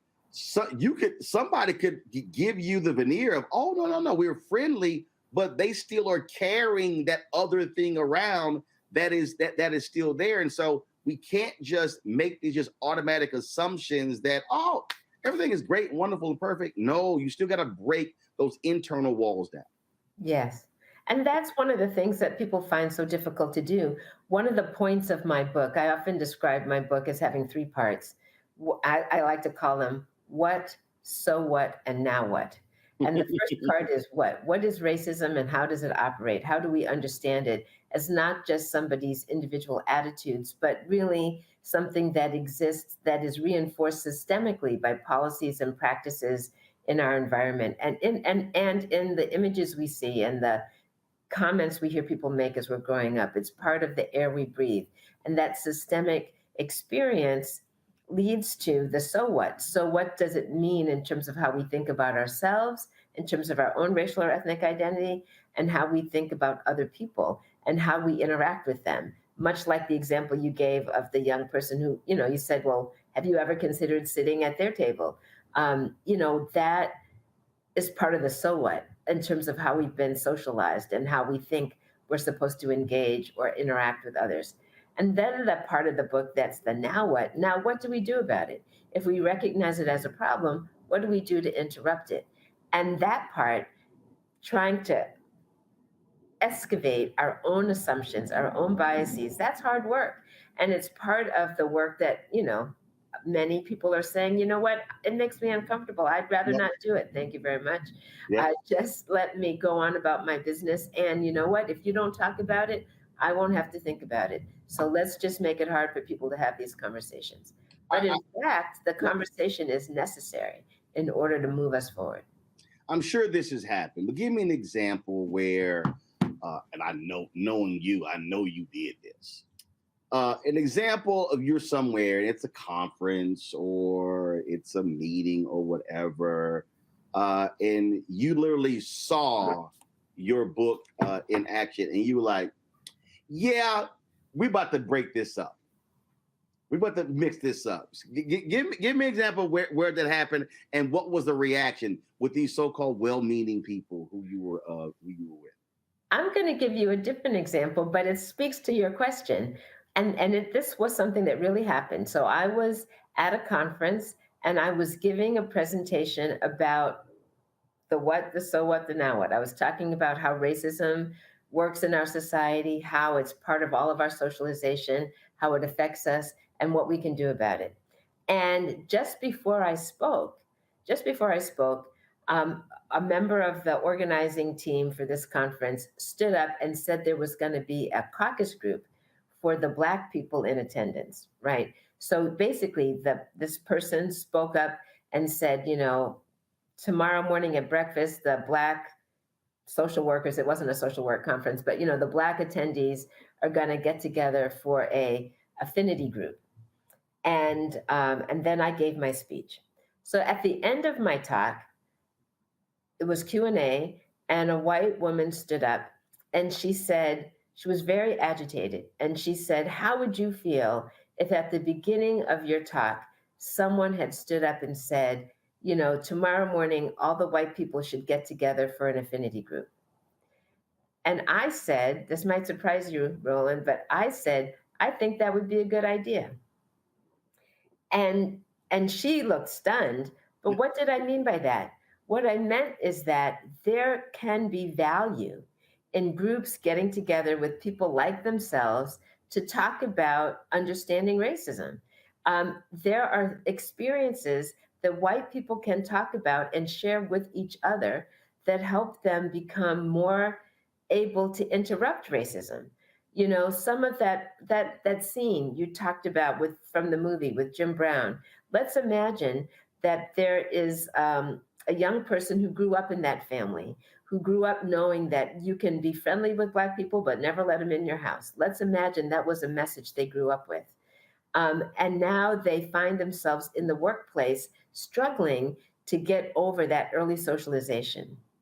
That's a conversation Black people don't need to hear.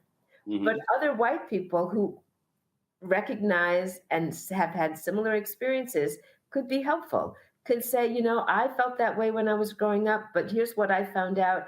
And now I feel that I can be more effective when I do these things. Let me share with you what's worked for me. That kind of white person to white person conversation could be really valuable. In the meantime, the people of color, in this case, maybe Black people, though not only Black people, right? But other people of color can benefit from talking to each other about, how do you cope with that situation at work? What do you say when someone, consistently mispronounces your name or consistently wants to talk about your hair or consistently, how do you interrupt those microaggressions in a way that allows you to not wear yourself out completely? How do you find allies in the organization?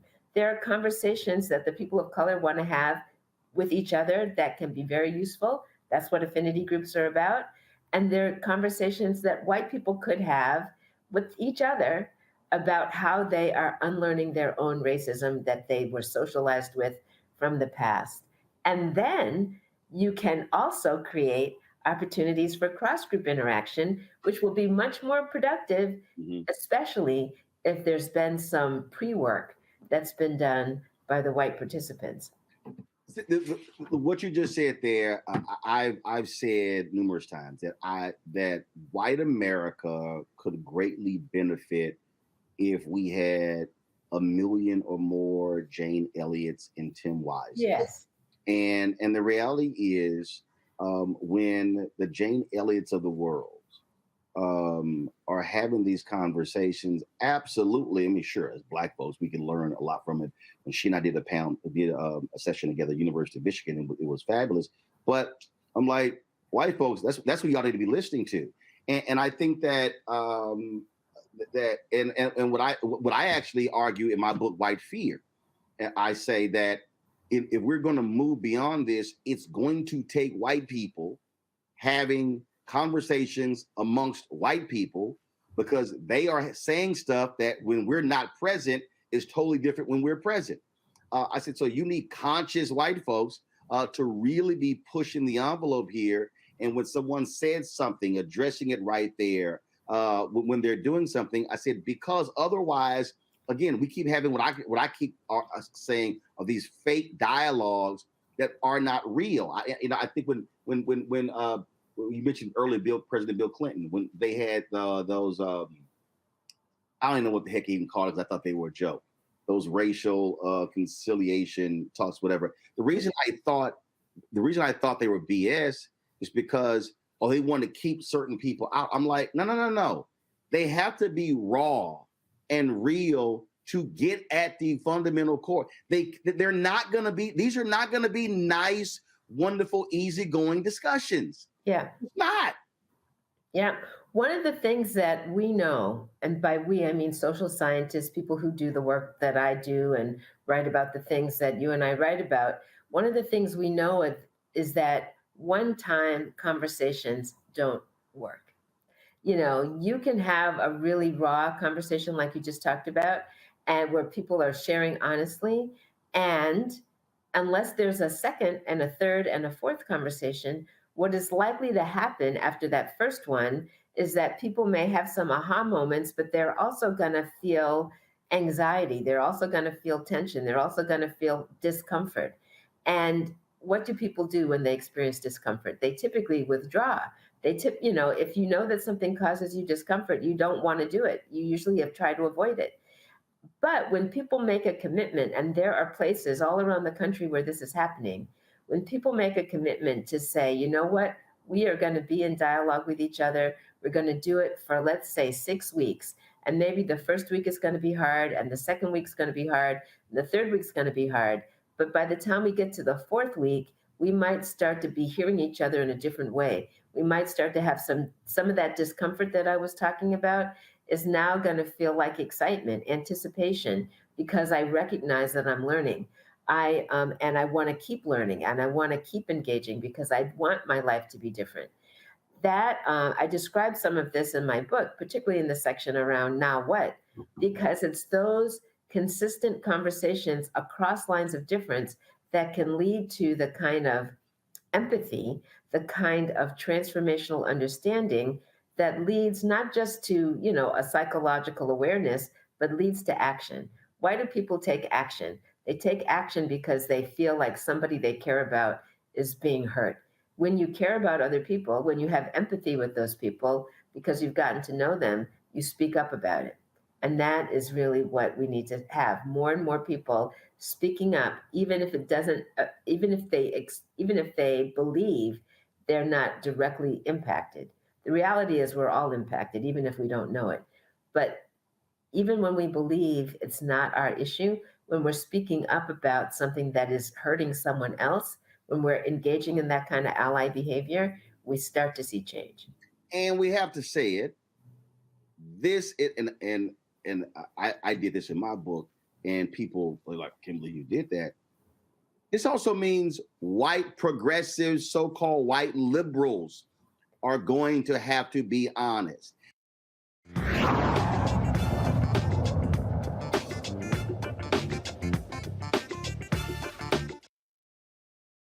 Coming up next on The Frequency, right here on the Black Star Network, Shanita Hubbard. We're talking about the ride or die chick. We're breaking it down. The stereotype of the strong Black woman. Some of us are operating with it as if it's a badge of honor. Like you even hear Black women like aspiring to be this ride or die chick, aspiring to be this strong Black woman trope at their own expense. Next on The Frequency, right here on the Black Star Network. I'm Faraji Muhammad, live from LA. And this is The Culture. The Culture is a two-way conversation. You and me. We talk about the stories, politics, the good, the bad, and the downright ugly. So join our community every day at 3 p.m. Eastern and let your voice be heard. Hey, we're all in this together. So let's talk about it and see what kind of trouble we can get into. It's The Culture. Weekdays at 3, only on the Black Star Network. Bruce Smith, creator and executive producer of The Proud Family, Louder and Prouder, and you're watching Roland Martin Unfiltered.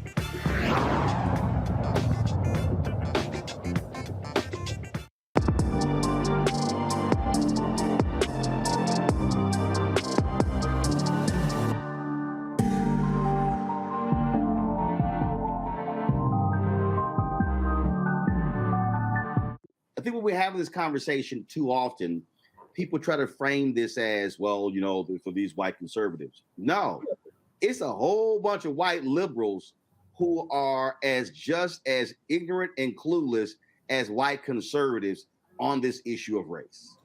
In my experience, it is often the people who think of themselves as most progressive who are the most resistant to new information. In a way, because they feel like, yeah, I get that. I understand that. You don't need to tell me. I got it. Right. But as opposed to someone who knows they don't know.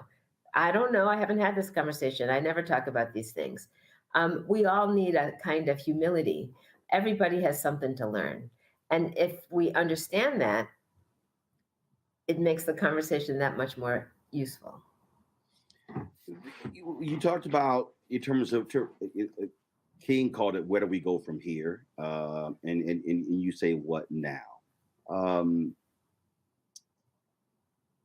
What I'm seeing, and some will say, dang, Roland, you're a pessimist. I'm like, no, I'm a realist. What I'm seeing is that all these assumptions, as we move closer to 2043, we're going to become more racially, you become more, whites will not be the majority, how things are going to get so much better. And yes, things have indeed gotten better. Things have improved. But I do believe that there is a hardening that has taken place. Yes. And that hardening of hearts and minds is tied to power. It is tied to money. It is tied to, we have run this. This shit has been ours. And our view has dominated everything. And we ain't trying to share with nobody. And I just think that is that we have to confront that aspect, because here we're sitting here going, African Americans, Latinos, Asian Americans going, hey, we now have a voice. We now get to have a say so. I think that the backlash against the 1619 Project, which first of all ain't new. I mean, Ebony and Lerone Bennett and others were writing about those things for, decades. One before the 1619 Project, and that's no shade on Nicole Hannah-Jones, but this has been going on for decades for Black folks. But I really think it all struck a nerve, because they really were like, how dare you now redefine what we have already defined? And I think that hardening is what people are going to have to confront as we move over the next, I would say, 20, 30, 40, 50 years. One of the things we haven't talked about, which I think is related to that hardening, is the population change, right? You know, when I wrote my book in 1997 and then I updated it in 2017, people often ask me, you know, what has changed? And I like to talk about the 4 Ps. And by those 4 Ps, I talk about population, politics, polarization, and psychology. There have been changes in all of those things. Politics have changed, we're more polarized. A psychological understanding of some of the things I write about has grown over the last 20 years. But the first one, population, I think really needs to be highlighted here, because I'm not embarrassed to tell you I was born in 1954. And in 1954, the US population was 90% white, 10% everybody else. 90% white, 10%, not just 10% Black, 10% Black, Latino, Asian, Indigenous, Native American, all of that grouped together, all of those people of color represented 10% of the population. If you talk about the US population today, particularly if you talk about the population of young people 20 years and younger, that population is about 50% white, increasingly, might be 49%, at 51%. It's like hovering around 50%. That's a big change. If you're used to being 9 out of 10 of the people in the room, and now you're maybe not always in the majority, maybe now you're only half, that is a significant shift. And your title, the book of your book is titled White Fear. There is fear in that sense. You hear it when people talk about, the population is changing. We don't want more immigration. When Trump said, why can't we get immigrants from Norway? That was all about, we don't want the racial character of our nation to continue to change. Yep. But the world's population is a Black and brown population in majority, right? So unless you're limiting yourself to, Europe, you're going to have that kind of diversity. And unless we change how we do things around here, those Europeans are perfectly happy where they are. So all of this is to say that shift in our population is something that we don't often name, but I think is driving a lot of this hardening. Absolutely. And that was the core of my book. And I just had to say it. I'm like, y'all, this is what's going on. Yeah. And I think as African Americans, we've got to also stop being in la la land. Yeah. And what I mean by that is, you've got, and I get it. I mean, each successive generation doesn't want to relitigate what happened in the past. But the reality is, what I say to young African Americans today, yo, wake the hell up. Like you better connect the dots between what happened 150, 200, 300, 350 years ago to what's happening now, because literally it's right before you. I mean, what you're seeing now is the exact same thing that happened after Reconstruction. Yes. Exact same thing that happened after World War I, after World War II, after the Black Freedom Movement, some call the Civil Rights Movement. I'm like, y'all, this ain't no different. And so if you look at how we dealt with that, how we got through that, it gives you a blueprint to know how do we move forward. And I just think that there are some people who there's some African Americans who kind of like, oh, Roland, you bring up that history stuff, it really doesn't apply. And I'm like, no, actually it does. Yes. No, I often say, we hear that expression, those who don't know their history are doomed to repeat it. I like to say those who don't know their history don't recognize when it's repeating. And it's important for us to understand. And I think that's why the attack on teaching a full understanding of American history is being waged as we speak, because people don't want you to know. But that is, in fact, I completely agree with you. If there's, people often ask me if I could change education in some way, what would I do?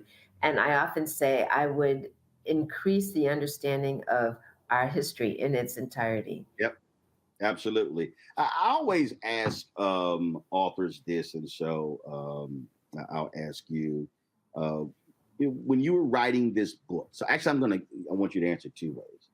Okay. One, what was your wow moment as you were researching and writing this book? What was there something that, again, caused you to go, wow? Yes. And I'm going to tell you what it is. So I wrote the book originally, as I mentioned, in 1997, but in 2017, I updated it completely. I often, talk to people who read the earlier version. I always say you have to read the new version because there's a lot of new information in it. And at the beginning of the book, I wrote this prologue where I was reflecting on what had changed, what had happened over the last 20 years. And one of the things that struck me was what the experience of a young person who was born in 1997 would have been. And I'm just going to give you some highlights. If you were born in 1997, you were 4 years old when 9/11 happened. 2001, right? So you're 4 years old when 9/11 happened. And that's going to shape how our country is talking about immigrants, particularly people from the Middle East. And then you are 11 years old in 2008. Two things happened in 2008. One, the economy tanks. And so maybe that's had a devastating impact on your family situation and their economic situation maybe. But also in the context of this conversation, Barack Obama was elected. He was president for 8 years. So from the time that you were 11 to the time that you were 19, you're seeing a Black family in the White House. And that's your view of how life is in America, right? A Black man can be the president. But then along the way, 2012, Trayvon Martin is killed. When that happened, you were 15 years old. No, excuse me, he was killed in 2009. You were 12 years old when that happened. Ferguson Uprising, you were 15 when that's happening. And Black Lives Matter all of a sudden is on everybody's tongue. And then you're 19, maybe voting for the first time, and Donald Trump is elected president. With all the rhetoric, all the racial rhetoric surrounding that election. If that's your experience of the world, I was born in 54 when, I was 13 when Martin Luther King was assassinated. That was a significant moment in my understanding of how the world works. I was in high school when, busing was taking place. I grew up in Massachusetts, and busing was taking place in Boston with white people rioting in the streets about that busing. But also because you were born in 54, you were not as impacted as those before you by Brown versus Board of Education. Exactly. And by Emmett Till. Exactly. And so the era that you grow up in shapes your view of the world. Now, my view of the world growing up in 54, I saw a lot of change. Voting Rights Act in 65, and so I have this sense of possibility that because I've seen change happen. But if you started you started at zero, if you're born in 1997 and now you're, in your 20s and someone says, well, is it getting better? Do you think it's getting better? Or do you think it's getting worse? And what's your sense of possibility? Right. Just that aha, look at all these things that have shaped this generation of students, not to mention school shootings. I didn't even mention that. The view of what's possible is shaped a lot by that. Yep. Oh, no, you're absolutely right. And I think that, and for me, I've always called myself a post-civil rights movement baby. Because I was born November 14th, 1968. And I've always used King's assassination sort of as the marker, if you will. King's assassination and Nixon's election sort of as really the end of the civil rights movement. Yeah. And so again, so how you look at those things, but that's also why I just think that history is so important, because although I'm born November 68, by having an appreciation and understanding of those previous 13 years, going back to Montgomery bus boycott, and then Emmett Till, then Bruce Brown versus Board of Education, then A. Philip Randolph, the Pullman Porters. Again, now I'm able, and then going back further, now having a much broader understanding and can now think differently. And I just think that's the challenge for so many people. So, wow, 26 years. And why are all the Black kids sitting together in the cafeteria still is as relevant today as it was then, which means that's when you know it's a good book, when it still can resonate with folks all these years later. Doc, always good to see you. It's great to see you. Thanks for having me. Thanks so much. Folks, Black Star Network is here. I'm real revolutionary right now. Black power. Support this man, Black media. He makes sure that our stories are told. Thank you for being the voice of Black America, Roland. Hey, Black, I love y'all. All momentum we have now, we have to keep this going. The video looks phenomenal. See, this difference between Black Star Network and Black-owned media and something like CNN. You can't be Black-owned media and be scared. It's time to be smart. Bring your eyeballs home. You dig? Pull up a chair, take your seat. The Black Table. with me, Dr. Greg Carr, here on the Black Star Network. Every week, we'll take a deeper dive into the world we're living in. Join the conversation only on the Black Star Network. Hi, I'm Dr. Jackie Hood Martin, and I have a question for you. Ever feel as if your life is teetering and the weight and pressure of the world is consistently on your shoulders? Well, let me tell you, living a balanced life isn't easy. Join me each Tuesday on Black Star Network for A Balanced Life with Dr. Jackie. We're all impacted by the culture, whether we know it or not. From politics to music and entertainment, it's a huge part of our lives, and we're going to talk about it every day right here on The Culture with me, Faraji Muhammad, only on the Black Star Network. I'm Deborah Owens, America's Wealth Coach, and my new show, Get Wealthy, focuses on the things that your financial advisor and bank isn't telling you, but you absolutely need to know. So watch Get Wealthy on the Black Star Network.